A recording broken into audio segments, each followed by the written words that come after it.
everyone. In today's lecture we are going to discuss about the techniques of capital budgeting. जैसे कि हम लोग last lecture में already पढ़ चुके हैं कि what is the mean of capital budgeting and what is the importance of capital budgeting. So in today's lecture we are going to discuss about the various techniques of capital budgeting. There are mainly 5 techniques of capital budgeting: payback period method, NPV method, also called as net present value method, profitability index method, average rate of return method, also called as ARR, and internal rate of return method, also called as IRR. So let's start with the first method. It is the payback period. So we will start payback period is with the help of an example. Payback period is the period. Under the payback period we discuss about the time duration in which we will get our money back. Just take an example.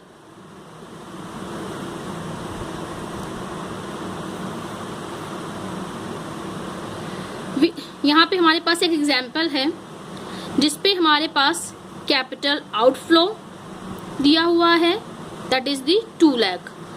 Question में capital outflow लिख के आ सकता है, या फिर total investment लिख के आ सकता है, या फिर टोटल कॉस्ट लिख के आ सकती है। तीनों का मतलब सेम है। तो हमारे एग्जाम्पल में पेबैक पीरियड दिया हुआ है 2 लाख रुपीज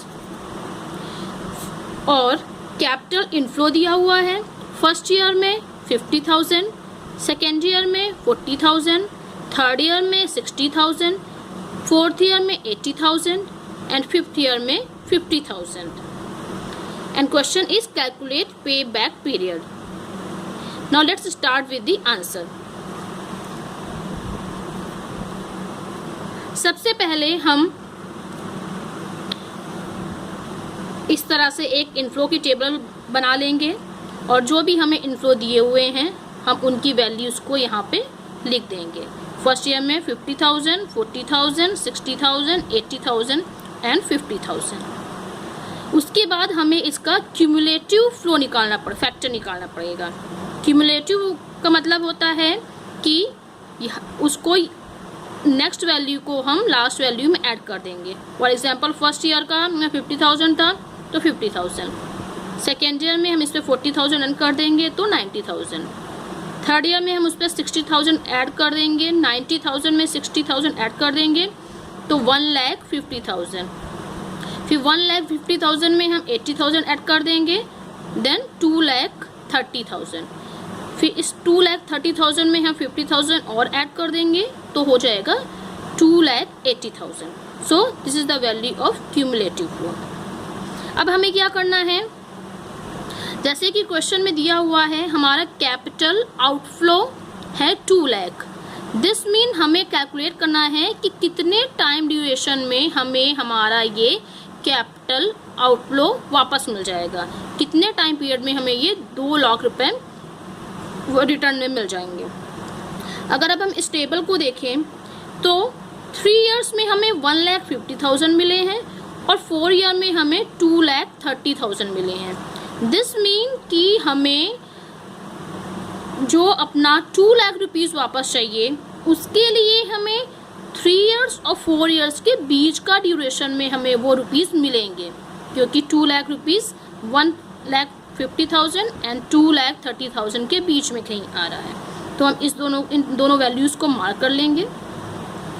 अब यहाँ पे सिंपल सा है, सिंपल पेबैक पीरियड लिखेंगे तो 3 इयर्स तो लगेंगे ही लगेंगे, क्योंकि 1, 2, 3 इयर्स. 3 इयर्स में हमको 1,50,000 रुपीज़ मिल रहे हैं तो हम उसको यहाँ पे ऐसे लिख लेंगे. अब हमें कैलकुलेट करना है 3 इयर्स के बाद कितना और ड्यूरेशन हमें चाहिए होगा उसको कैलकुलेट करने के लिए. तो हम इस तरह से कैलकुलेट कर लेंगे. पहले हम देखेंगे हमारा ये जो पहली वाली वैल्यू है वो हमारे कैपिटल आउटफ्लो से कितनी कम है. तो हमारा कैपिटल आउटफ्लो 2 लाख था, तो 2 लाख माइनस 1,50,000, ठीक है. तो हमें इतने रुपीज़ और कैलकुलेट करना है कि इतना ये माइनस ये रुपीज़ हमें कितने ईयर्स में वापस मिल जाएंगे, डिवाइडेड बाई अब ये जो दो वैल्यू हैं इनको आपस में सब्ट्रैक्ट करेंगे, तो 2,30,000 माइनस 1,50,000। अब इसको हम ये जो वैल्यू है इसको हम यहाँ पे रखेंगे, तो 3 ईयर्स प्लस 2 लाख में से 1,50,000 माइनस करेंगे तो 50,000, और 2,30,000 में से 1,50,000 माइनस करेंगे तो 80,000। इसको सॉल्व करेंगे तो वैल्यू हो जाएगी 3.625 years. This is the answer.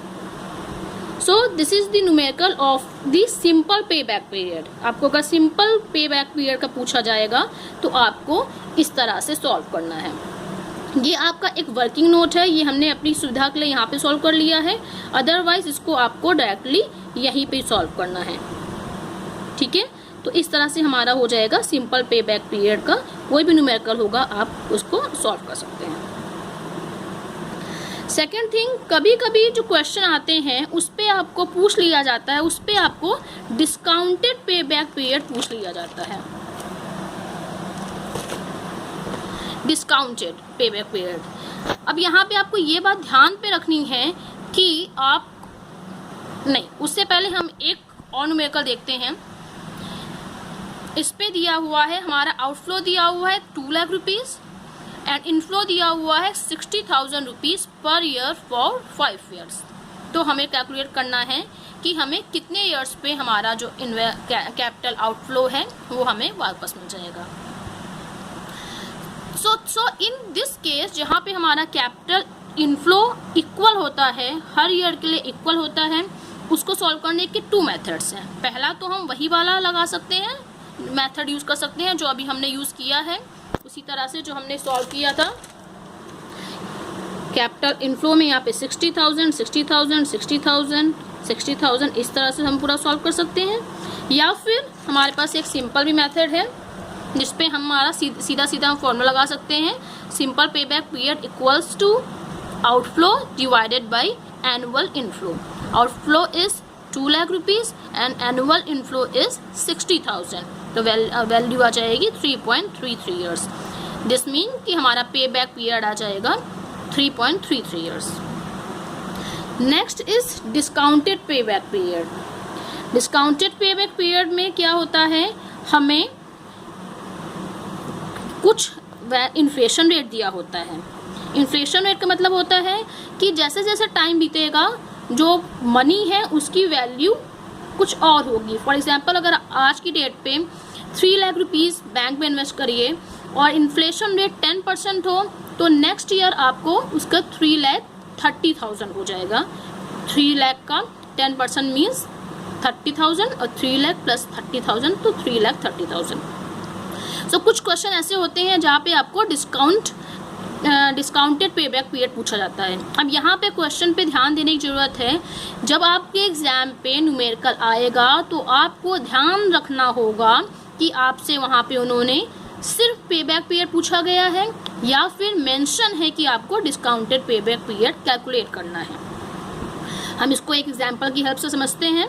हमारे पास कैश आउटफ्लो दिया हुआ है 3 लाख रुपीज़, इन्फ्लेशन रेट लिखा हो सकता है या फिर उसी को एनपीवी कहते हैं या फिर उसी को कॉस्ट ऑफ कैपिटल कहते हैं या फिर उसी को डिस्काउंटेड रेट कहते हैं, और वो हमें दिया हुआ है 10%। इनफ्लो की वैल्यूज दी गई है 70,000 80,000 60,000 1 lakh and 1,10,000। Calculate the discounted pay back period. अब ये यहाँ पे हमें क्या करना है, जैसे अभी हमने पहले इनफ्लो लिखा था सेम मेथड में हमको यहाँ पे इनफ्लो लिख लेना है।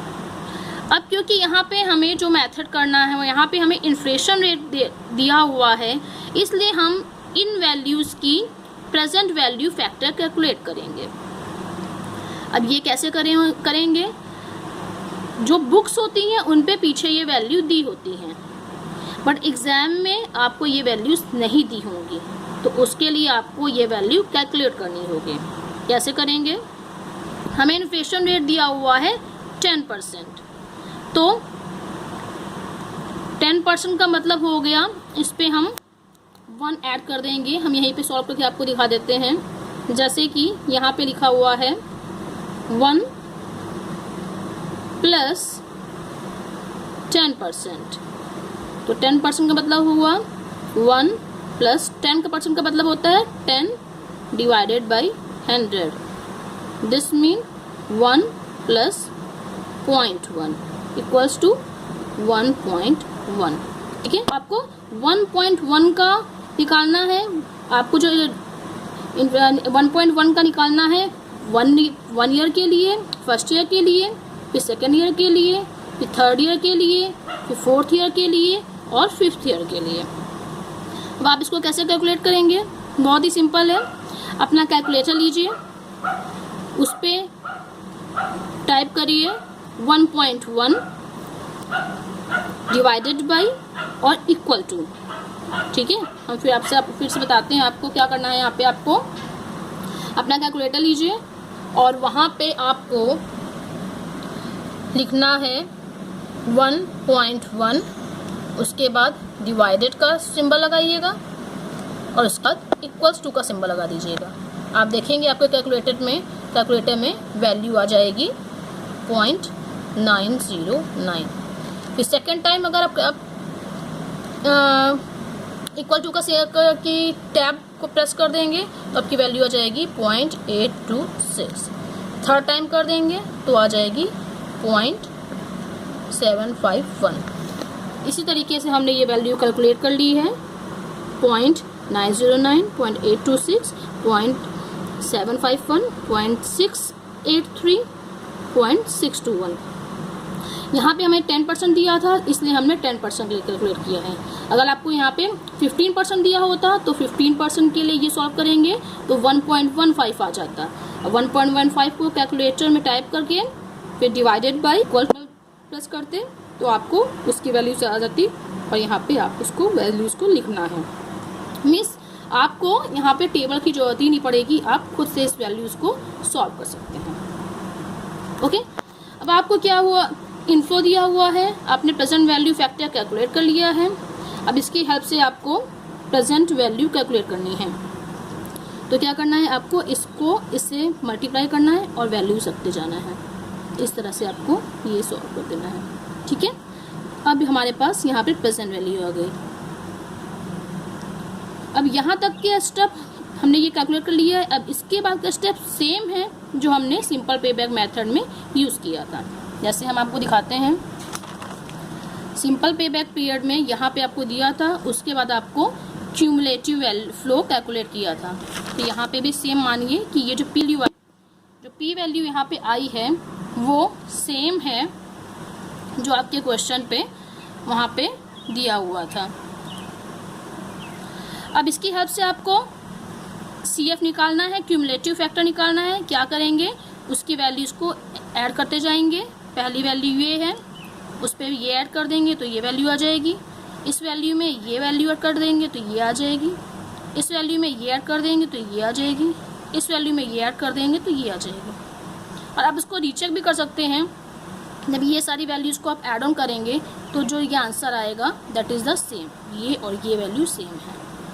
ठीक है, अब इसके बाद का स्टेप सेम ही है। हम यहाँ पे इस तरह से हम देखेंगे हमारा कैपिटल आउटफ्लो है 3 लाख रुपीज़। 3 लाख रुपीज़ कहाँ पे आएगा, 1 year, 2 year, 3 year, 4 year and 5 year. Means जो हमारा रिजल्ट आएगा वो 4 ईयर या 5 ईयर के बीच में कहीं आएगा।